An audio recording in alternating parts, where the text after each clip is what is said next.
Hi, in catching up with one of the Oscar contenders, I watched Minari this morning.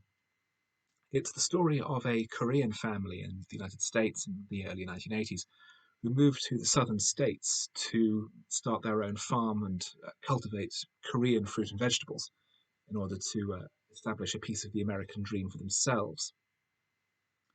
Um, I didn't really engage with it. It's a struggle. The film feels extremely naive.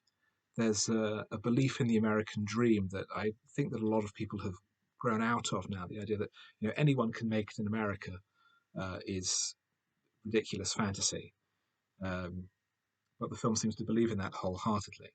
The other major problem with the film is that it is so incredibly low key. Um, it's apparently closely based on the experiences of writer director Lee Isaac Chung, who is himself a Korean American but grew up in the rural southern states.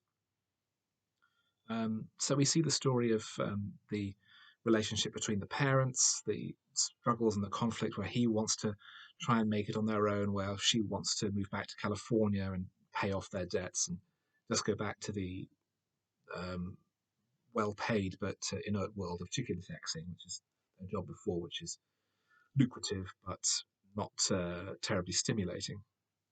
And their children who are more American in their outlook and speak a great deal more English and have American accents, as well as the grandmother, the maternal grandmother who comes to stay with them, who is rather more eccentric and falls into a fairly typical eccentric grandmother type um, uh, archetype, um, though possibly quite out of the ordinary for Korean culture. If you're showing us something from the West, this is really not terribly engaging or out of the ordinary. The performances are generally fine. Steven Yuen, who's best known for his long-running role in The Walking Dead, plays Jacob, the family patriarch. Um, Yuh-jung, Youn Yuh-jung, apologies, some names I find something of a struggle.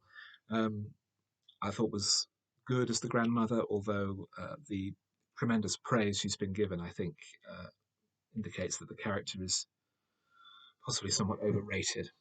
The problem is simply that there's not enough originality or meat in the story. I was hoping to see more of an insight of a conflict of cultures between traditional Korean values and the Southern American states, but really there's very little there. There's it feels like there's almost not enough movie in this movie. It's about a group of people attempting to assimilate into America, so it's more about America than it is about their own culture. Um, and really, I've seen a lot of American films. I know what it's like there from that perspective. And this wasn't really telling me or showing me anything that I didn't already know when it had a perfect opportunity to do so. The title comes from a particular crop endemic to Asia, known apparently in the West as water celery, which the grandmother plants in a nearby riverbank rather than as part of the overall crop. And at the end of the film, it's finally harvested. And it was a very obvious, clumsy metaphor for the family putting down roots in the area and becoming part of the community.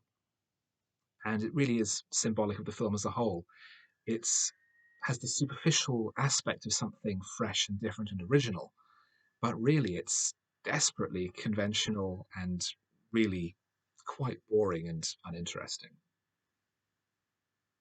As I thought at the time, I mean, this is the story of his own life.